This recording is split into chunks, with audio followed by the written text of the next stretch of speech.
سين إلهي سبب طيب إلهي كسيو علمي سين إلهي الدين سيدرك يدرك فعيه إنك استعان مرينا إنك لدي تعسي إيش عمي كدعي وابدين الإلهي إنك أصاب بنتي وسبب تيسير الشيء إنك الواقع شيء سيد شريعة الإسلام قبضته وضد كل من هيو يعني كثرة اللينا مثلا أنه سيأسني إنه رشي هكذا نواكنا به سقاصو يا ريت سقاصو تي وقعنت فوهيا هذا يجب أن هذا الكيلو كورة تشنا هي إن ينتي حق لهانا واقوان أنا وهذا الكيلو تاسان كذا سويت في السنة والبوقات الجلاب وصندوق الجلاب كيسان ملا والصلاة والسلام على أشرف المرسلين هل كان برنامج ما كان برنامج سالوا برنامج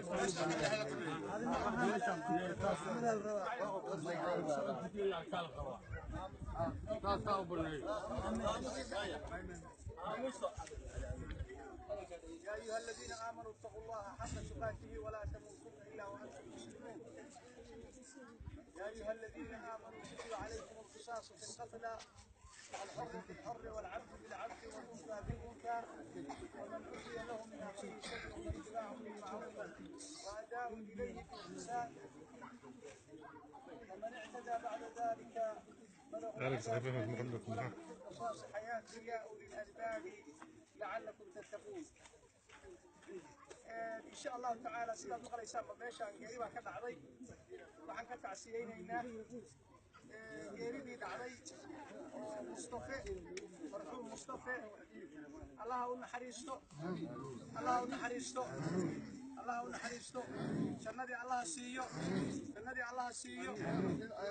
siiyo intaan Allah uga daba naxariisto geeladii uu ka tagay agoontii caruurihii dadkii qaraabadii ilaahay gadaashiisa ma hojiyo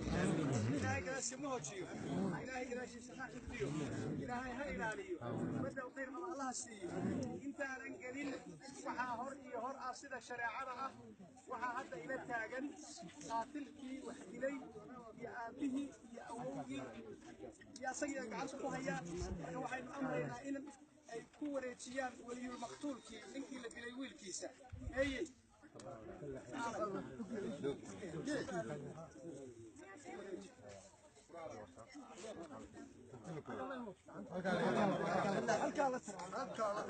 فريسة مركب فريسة كل فريسة لا نوي لي كل مرة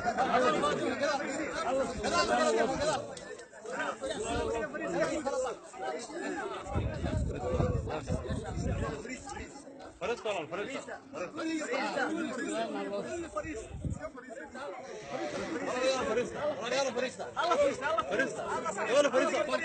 وين شكل ده كل فريسة بارك الله فيك لا فريسة وحويه واسدا لو wareejiyay xaqiiba ku soo tagay waa la wareejiyay wuxuu u leeyahay xaq inuu qasaasto oo wiilkiisii u dilo wuxuu u leeyahay xaq inuu diyo qaato oo agoontii diyo u qaado wuxuu u leeyahay xaq inuu iska cafiyo intaasaa u bannaan xor baa tahay annaga dhigiisa wax ku leh xor baa tahay waa dili kartaa ma aha inaad meel kale ka baqdo ma aha inaad tiraahdo waa برسميدو iyo ismaaragta waxa weeye waa wadankii Soomaaliya waa dad isku mid ah waa walaalo waa la wada dhashay waa qaatil ilaahay baa ku qadaray waa ninka yarka ah aabihii baa ku dhiibay awowgii baa ku dhiibay eheladii baa ku dhiibay adeerkii baa ku dhiibay nabadoonkii baa ku dhiibay waxa ku dhiibtay caa'iladii intii magta wadaagtay baa ku dhiibtay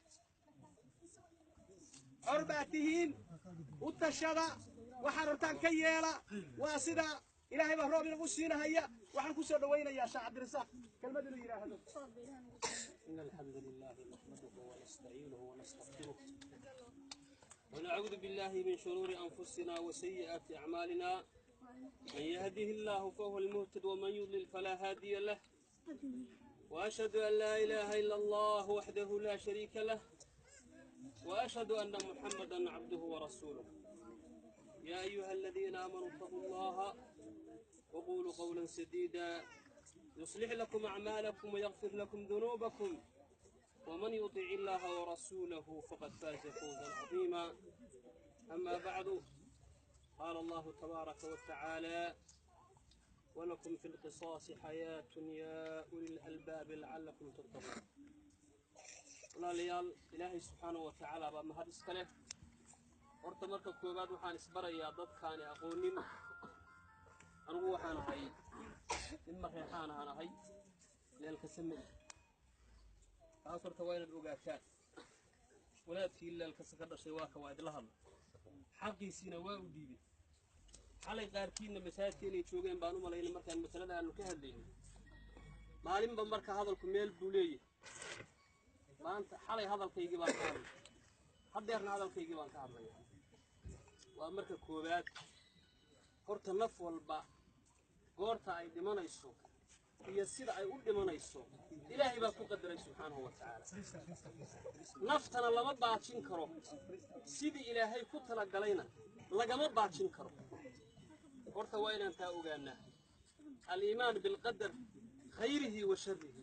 naf walbaaba waxa ay kasbanayso ilaahay baa ku qadaray subxaanahu wa tacaala. ninkaas ilaahay baa geeri ku qadaray dhintay, allah u naxariisto. qaatilkana musiibada inuu gacanta la galo ilaahay baa ku qadaray subxaanahu wa tacaala. ilaahay shaqinimo iyo ayaan darro nooma qadaro. ilaahay baanu taa ka magangelaynaa subxaanahu wa tacaala. midda labaad, nebi maxamed oo jooga calayhi salaatu wasalaam oo qur'aanku uu soo degayo yaa laysdile. nin baa saasoo kale nin u dilay rasuulkaoo dhex jooga calayhi salaatu wasalaam. labada ninba saxaabi bay ahaayeen, mu'miniinna waa ahaayeen. waa wax ilaa teeriya waagaa soo dhacayey, wax maanta hawshaasi bilaabatay ma aha. haddaba sharciga ilaahay subxaanahu wa tacaala sida uu yahay yaan wax ka tilmaamaya. waa marka koowaade, horta nebigu sala allahu calayhi wasalam wuxuu yidhi: man qutila lahu qatiilun fa huwa bikhayri nadarayn. qofkii qof laga dilo laba ikhtiyaar asagaa iska leh. ima an yaqtula inuu disho, wa ima an yahdiya inuu iibsado oo gato oo qisaaskiisii uu lacag u bedesho. xaq asagaa u lahaa rasuulku sala allahu calayhi wasalam. taasi waa mid xaqi ilaahay idin siiyey weeye. caa'iladii iyo qoyskii uu ka dhashayna amarka ilaahay ayagoo qaadanaya waa dhiibeen. meeshii xukunka ilaahay lagu fuliyana baraka iyo nicma ka timaada waanan aragnaa maanta. markhaatigeeda waa annaga hayna. quustii la joogay beddelkeeda raxmad iyo barwaaqa ilaahay subxaanahu wa tacaala noogu bedelaysa. midda labaad, nin baa saasoo kale nin u dilay xilliga calayhi salaatu wasalaam. nin buu dilay, saxaabi buu ahaa. nin kaloo muslim buu xaqdarro ku dilay. saasoo kale asagoo u xiran yaa loogu dhiibay. xariggiisa saa asagoo u xiran baa farta laga saaray. markuu la dhaqaaqay oo raba inuu dilo yaa wuxuu nebigu sala allahu calayhi wasalam uu yidhi: fa in qatalahu fa huwa miluhu. rasuulka hadalkiisa calayhi salaatu wasalaam, hadduu dilo waa asagoo kale. nebigaa dhahay calayhi salaatu wasalaam. hadda u fiirsada, dadku waa yaabeen. seeba asagoo kale u noqon karaa? ninkan dulmiba wax ku dili. maanta haddii la dilana xaq baa lagu dili. asagoo kale see u yahay?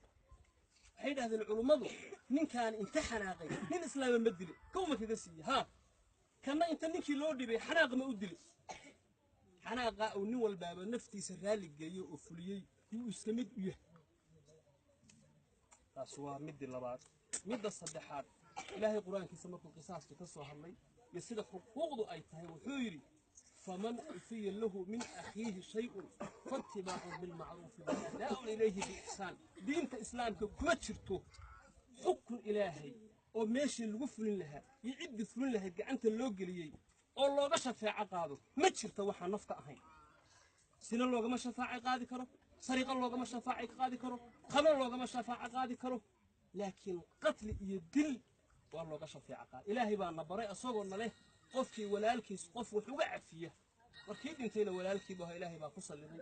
hadda aad gacanta ku haysan walaalkaaga. taa horta ogaada. cuqdadiina baxday.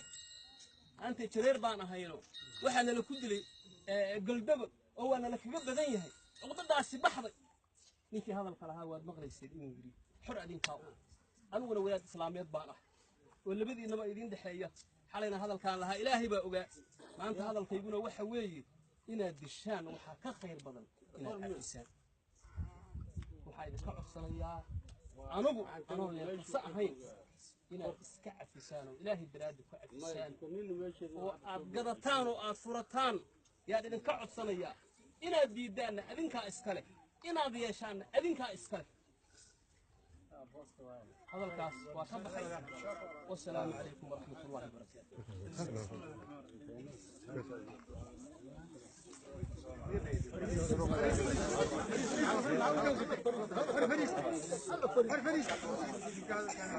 ولا يرى أوسع تفضل. أنا صغير كنت ناقو رقم إلهي أنا قيله صغير محوها هذا العيال أوكله كل وادب كما بجري لنا أمرنا دي أشرار إن يبكي دلك نسي ولا كان يدلي ونور الجسم وكم حسنتهم إن أنا إن شاء الله مكان وحياة بدن كل أنفسيرنا سنور الجسم أنا هذا بنكور الجنا ودكاس أوام بدن بوكتكي لو بدنا كل